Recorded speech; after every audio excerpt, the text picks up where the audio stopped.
જય શ્રી કૃષ્ણ સૌને. ચાલો આજે આપણે કાજુ ગાંઠિયાનું શાક બનાવીએ.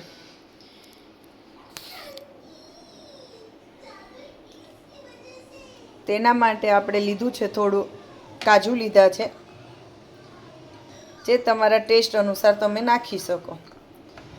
આપણે ભાવનગરી ગાંઠિયા લીધા છે, જે કાજુ ગાંઠિયાના શાકમાં ભાવનગરી ગાંઠિયા છે ને એ હોય તો એનો ટેસ્ટ વધારે સરસ આવે. વઘાર માટે આપણે લીધું છે જીરું, તલ, હળદર, આખો મસાલો, રાઈ. આ આપણે વઘાર માટે લીધેલું છે. ડુંગળી આપણે જે બારીક કટિંગ કરો અથવા ચોપરથી કટિંગ કરો, જે તમને ઠીક લાગે એવી રીતે. ઠીક છે. પછી લીધા છે આપણે મરચાં, જે મેં બહુ પતલા પતલા કટિંગ કર્યા છે. લીધા છે બીજા ટમેટાં, 1.5 નંગ ટમેટું લીધું છે. પછી છે લીમડો, આ લીમડો છે મેં કટિંગ કરી નાખ્યો છે. ધાણા છે, દહીં અને મલાઈ છે. મલાઈ આપણા દૂધની જે ડેઈલીની હોય છે તે મેં થોડીક લીધી છે, 2 ચમચી જેટલી, અને 2 ચમચી જેટલું દહીં લીધું છે. તો ચાલો આપણે પેલું કાજુ અને ગાંઠિયાનું શાક બનાવીએ. ચાલો, તો તેના માટે આપણે તેલ ગરમ કરવા મૂકી દીધું છે ધીમી આંચ ઉપર. જે તેલ ગરમ થઈ જાય તેના પછી એમાં આપણે વઘાર કરીશું.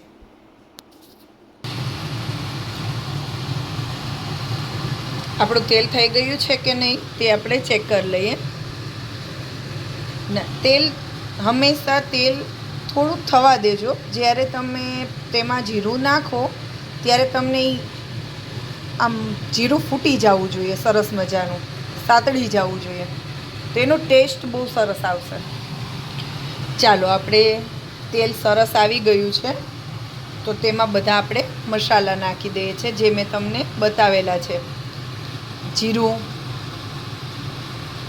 રાઈ, હળદર, અઘાણી, તલ અને આખા મસાલા. આખા મસાલા તમને જે ભાવે એ રીતે તમે નાખી શકો છો. અમારા ઘરમાં બધાને આખા મસાલા ઓછા ભાવે છે, તો હું થોડા ઓછા નાખું છું.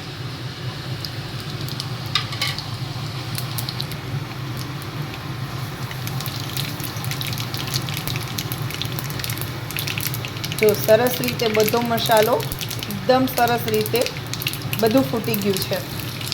સારું, ચાલો, તો તેમાં ડુંગળી અને લસણની જે આપણે પેસ્ટ કરેલું છે, ક્રશ કરેલી છે, કટિંગ કરેલી છે ચોપરથી, તે નાખી દઈએ, એડ કરીએ. ચાલો, ગેસની આંચ સ્લો રાખીએ, જેથી આપણી ડુંગળી જે છે તે નીચે બેસી ન જાય અને સરસ રીતે બ્રાઉન કલરમાં આવી છે.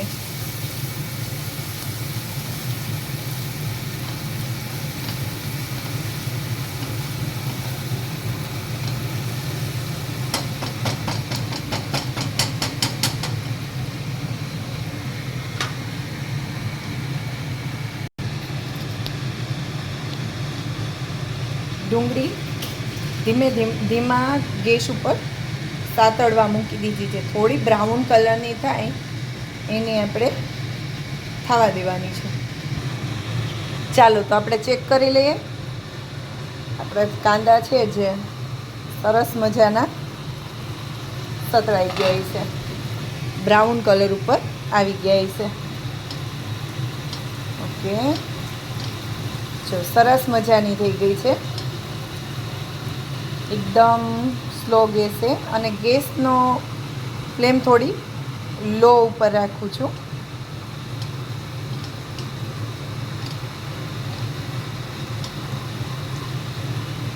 ઓકે, ચાલો, તો આપણે એમાં 1 ચમચી હળદર મિક્સ કરી દઈએ.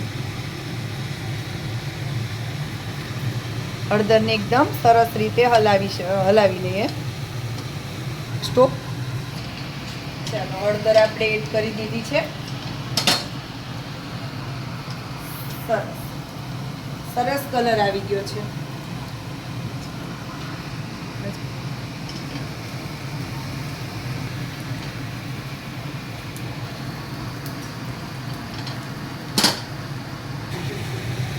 સરસ, જો આપણે બ્રાઉન કલર આવી ગયું છે, સરસ મજાનો આવી ગયો. હવે આમાં આપણે એડ કરી લઈએ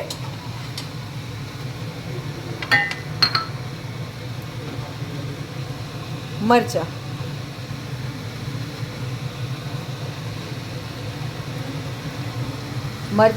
લીમડો,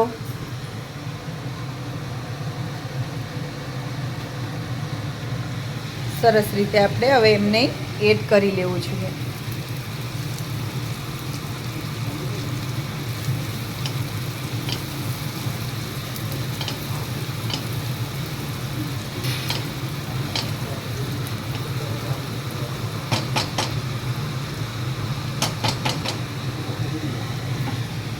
હવે આને આપણે ઢાંકી દઈશું અને થોડી વાર સ્લો મોશન ઉપર, સ્લો ગેસ ઉપર થવા દઈશું. આ આપણે બધું સતરાય છે અને સ્લો ઉપર આપણે ચડવા દીધું છે. ત્યાં આપણે કાજુ પલાળી દઈશું. આપણે જ્યાં સુધી બધું સતરાય છે ત્યાં સુધી સરસ મજાના કાજુ પલળી જશે. ચાલો તો આપણે ચેક કરી લઈએ. ઓકે, સરસ સરસ મજાનું આપણે સતરાઈ ગયું છે. હવે આમાં આપણે ટામેટાં એડ કરી દઈશું. ચાલો, આપણે ટામેટાં એડ કરી દીધા છે. એને બધું મિક્સ કરી દઈએ સરસ રીતે. ઓકે, સરસ. હવે આમને થોડી વાર આપણે ચડવા દઈએ સ્લો ગેસ ઉપર. ચાલો, એ પહેલું ગેસ ઉપર સ્લો ગેસ ઉપર એ ચડે છે ત્યાં આપણે આ જે દહીં અને જે આપણે મલાઈ લીધેલી છે તેમાં આપણે એડ કરશું કાશ્મીરી લાલ મરચું, થોડું સ્વાદ અનુસાર નિમક અને ગરમ મસાલો અને થોડોક એવો ચણાનો લોટ. જો ચણાનો લોટ ઉમેરવાથી શું થાય છે કે પેલું તેમાં એને પેલું ટેક્સચર મળે છે સરસ મજાનું. એને પેલું સરસ મજાનું ટેક્સચર મળશે આપણી સબ્જીને, જે ટેસ્ટમાં અને પ્લસ એનું જે થોડો પેલું થશે, ટેસ્ટી એ થશે. તો આને આપણે સરસ રીતે મિક્સ કરી લેશું. ચાલો, બેટર આપણે સરસ મજાનું તૈયાર કરી લીધું છે. તો હવે આપણે જોઈ લઈએ. સરસ મજાની આપણી સબ્જી ગળી ગઈ છે.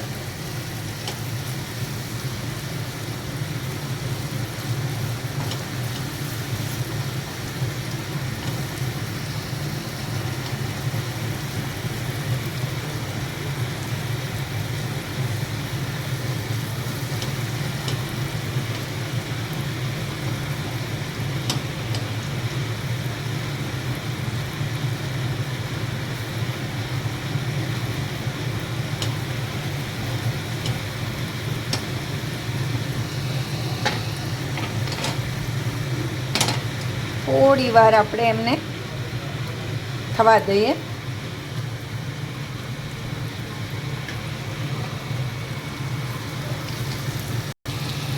ચાલો, આપણે સરસ આમનું તેલ છૂટું પડી ગયું છે.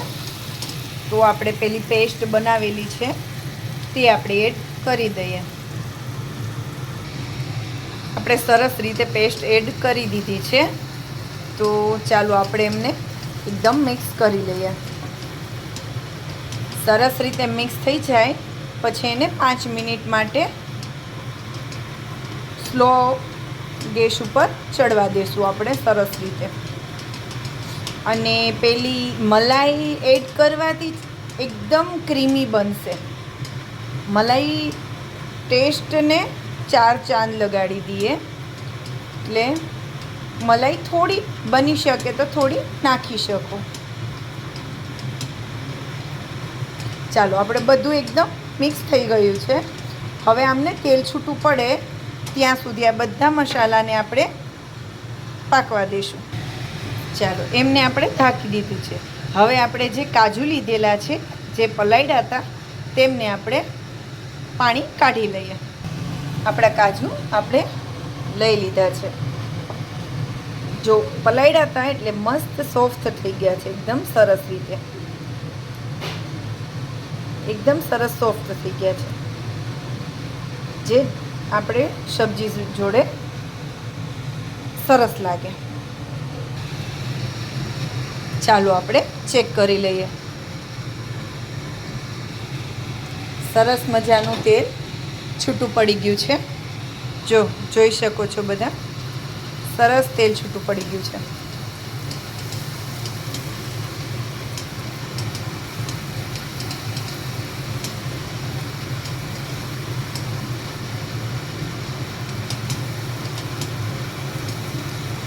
આ સબ્જી બનાવવા માટે બને ત્યાં સુધી સ્લો મોશન ગેસ ઉપર જ બનાવે, જેથી આપણા બધા મસાલા એકદમ સરસ રીતે એકબીજા મસાલા સાથે ઘૂળી જાય, બધા ભળી જાય સરસ રીતે.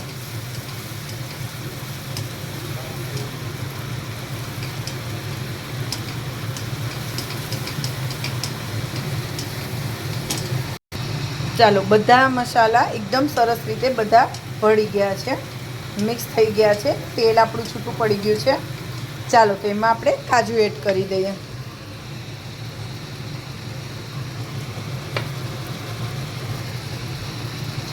સરસ રીતે આપણે કાજુ પણ મિક્સ કરી લઈએ.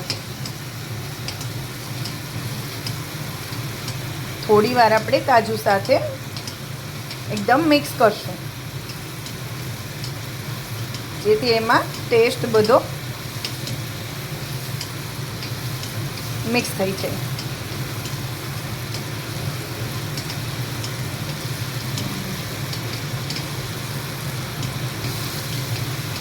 જો આપણા કાજુ સરસ રીતે મેલ્ટ થઈ ગયા છે.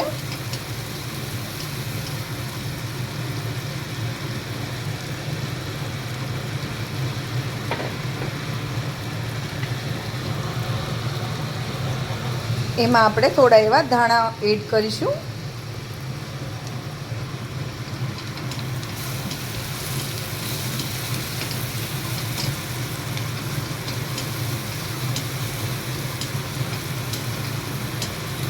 આપણે ધાણા એડ કરી દીધા છે.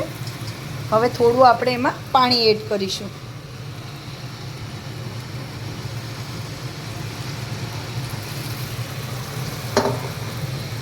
હવે બધું મિક્સ કરી દઈશું.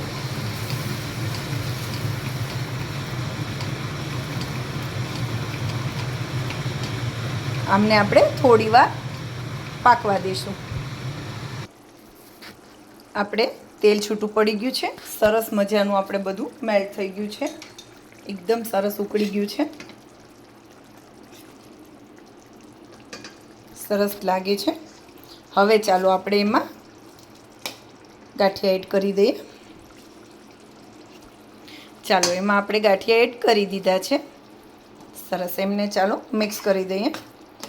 થોડી વાર એમને પાકવા દઈશું, આપણે ચડવા દઈશું.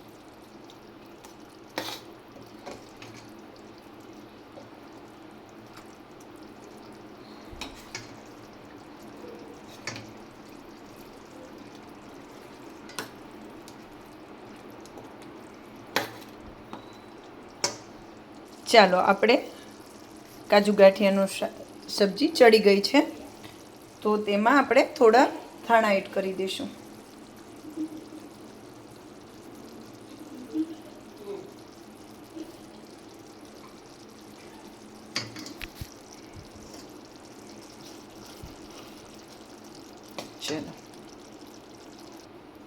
ચાલો, આપણે સરસ મજાનું કાજુ ગાંઠિયાનું શાક બની ગયું છે. આપણે એમને સર્વ કરી લઈએ. આપણે બની ગયું છે કાજુ ગાંઠિયાનું શાક, જે આપણે સર્વ બાઉલમાં લઈ લીધું છે. રોટલી સાથે, પરોઠા સાથે તમે લઈ શકો છો. બની ગયું છે કાજુ ગાંઠિયાનું શાક, જે અમારા ઘરમાં તો બધાને બહુ જ ભાવે છે અને બનાવરાવે છે બહુ જ.